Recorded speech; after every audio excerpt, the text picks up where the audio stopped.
नमस्कार साथीहरू, स्वागत छ तपाईहरूलाई यस सुरक्षा निकाय सारथी युट्युब च्यानलमा। आज नेपाल प्रहरीले सार्वजनिक गरेको प्रहरी निरीक्षक, इन्स्पेक्टर र प्रहरी सहायक निरीक्षक एएसआई पदको नयाँ विज्ञापन सम्बन्धी भिडियो लिएर म तपाईहरूमाझ उपस्थित भएको छु। साथीहरू, आज मात्रै प्रकाशित विज्ञापन अनुसार प्रहरी निरीक्षक पदमा जम्मा 21 पद र प्रहरी सहायक निरीक्षक एएसआई पदमा कुल 438 पद माग गरिएको छ। दरखास्त दर्ता मितितर्फ हेर्दा प्रहरी निरीक्षक पदका लागि मिति 2082 साल पौष 6 गतेदेखि माघ 5 गतेसम्म दरखास्त दिन सकिनेछ। त्यसैगरी प्रहरी सहायक निरीक्षक एएसआई पदका लागि मिति 2082 साल पौष 9 गतेदेखि माघ 8 गतेसम्म दरखास्त दिन सकिने व्यवस्था गरिएको छ।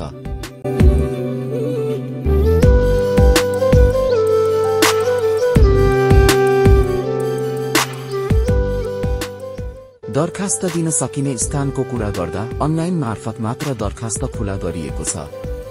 नेपाल प्रहरीको आधिकारिक वेबसाइट careers.nepal.police.gov.बाट अनलाइन फारम भर्न सक्नुहुन्छ। साथै कुनै पनि तालिम केन्द्र वा प्रदेश प्रहरी कार्यालयबाट अनलाइन सम्बन्धी जानकारी लिन सक्नुहुनेछ।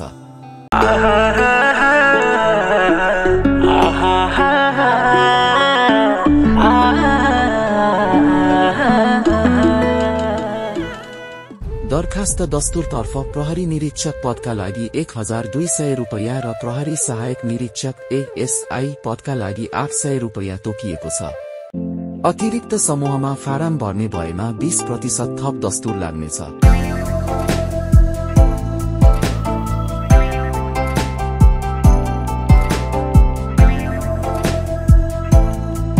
उमेर हदको कुरा गर्दा प्रहरी निरीक्षकका लागि 20 वर्ष पूरा भई 25 वर्ष ननागेको हुनुपर्नेछ।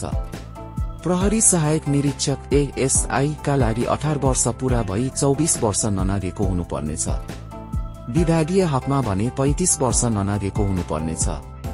न्यूनतम शैक्षिक योग्यतामा प्रहरी निरीक्षकका लागि मान्यता प्राप्त विश्वविद्यालयबाट स्नातक तह उत्तीर्ण गरेको हुनुपर्नेछ।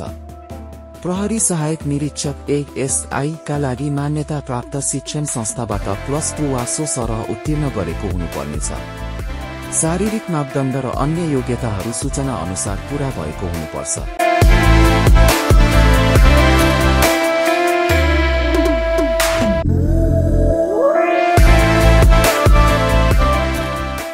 दरखास्त बुझाउने विधि अनुसार दरखास्त अनलाइनबाट मात्रै स्वीकार गरिन्छ।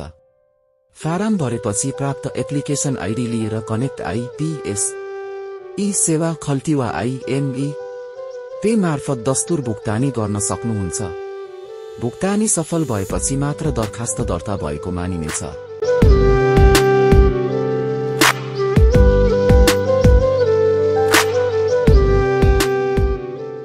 प्राथमिक स्वास्थ्य परीक्षण, शारीरिक तन्दुरुस्ती परीक्षण र लिखित परीक्षा सम्बन्धी मिति तथा स्थान नेपाल प्रहरीले आफ्नो आधिकारिक वेबसाइट nepal.police.gov.मा चरणबद्ध रूपमा प्रकाशित गर्नेछ।